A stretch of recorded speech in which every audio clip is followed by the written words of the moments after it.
everyone, and welcome to another Truth Telling Tuesday. This is Tanya Peluso, and to my side here we have the amazing Alexia Vernon, who is putting on an event called Moxie Camp this summer that you'll hear about later.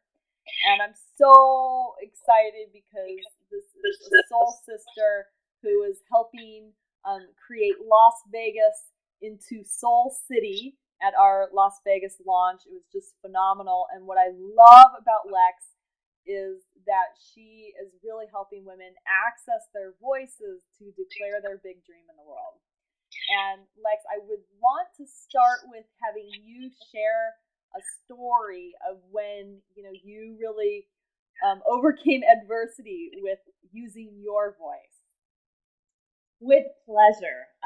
One of the reasons that I say that I know I've been called to do this work is that for so many years, way more years than I'd ever care to admit, public speaking was something that made me truly just want to vomit in my mouth. I mean, anytime I thought about doing it, I would just go into the shakes. I would feel nauseous. Sometimes I would cry. And really, if I am to be 100% honest, I can trace it back to the third grade. I had been sucking my thumb since shortly after popping out of my mother's womb. And in one fell swoop in third grade, my mom decided that we needed to do some work on this mouth that was one big hot mess. So I go to the orthodontist, and I had quite a tongue thrust at the time. So I had this contraption put in my upper palate, whereby when my tongue would come forward, it would cut my tongue to make sure that I stopped having it come forward all the time. In addition, I had a really big overbite, and I had this little space that was put into the palate of my mouth where a key would fit, and I would turn the key every night to bring my jaw back into alignment. I got braces, and I was quite the rock star. I had my blue glasses that matched my rubber bands on my braces back in the 80s. That was the cool thing to do. And we're not done. I also had headgear. Now, if you can imagine little Lex, tongue thrust contraption, palate corrector, braces, headgear, goes into her third grade classroom to give her first current event speech. And I get all up there ready to speak. And I open my mouth and I start to talk, only nothing comes out other than a whole pile of drool all over my uniform. And as I'm sure you can imagine, the kids start to laugh.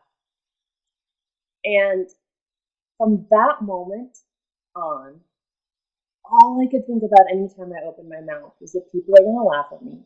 And of course, when they started to laugh at me at that moment, my voice started to quaver, I started to cry, and it just became this self-fulfilling prophecy that once the headgear came off and all the other metal accoutrements came off, I went back to that place where if I really am vulnerable,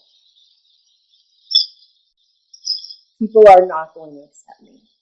And it wasn't until I realized that being vulnerable was actually the greatest seat of my power, and that when I was able to tell stories that were true to who I was, in service of other people being able to recognize their own vulnerability and their own power, that actually that's when I was my most effective. And fortunately, that happened to me relatively early on. It was my senior year of high school when I had the opportunity to lead a retreat. But for years, even after that, quite frankly, would have moments where I would still go back into that place. And what I always say with the women that I work with is that the more we can recognize, that the more nervous we feel when we try to speak, that nervousness is actually our own body signaling we need to connect more. And that by connecting more, it's about being able to share our garbage and find a gem in it for other people. We stop worrying about, are people thinking that we're smart? Are people thinking that we're sexy? Are people thinking that we have value? And instead, in that truth of being eye to eye, of being present with that other person, we're giving them permission to sit in their fear and transcend it so that they get to the place where they want to be. Can you tell I'm a little passionate about this subject? Wow. So powerful. Thank you. I'm so inspired, and I'm sure everyone's inspired listening. And I know that you've got Moxie Camp coming up on June 29th in New York City. So just briefly share with us if people want to come join you and work on finding their voice and making a bigger impact in the world. Sure.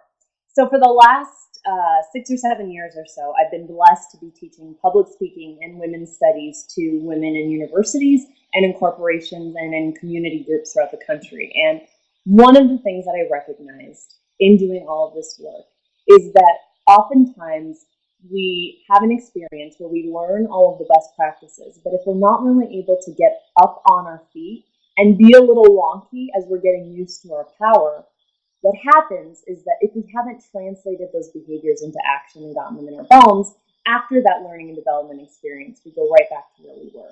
So the idea of Moxie Camp is that it is a powerful weekend, which will be held at the New York Insight Meditation Center, for women to really get comfortable developing the vision and voice to create big-time social change through their careers and businesses.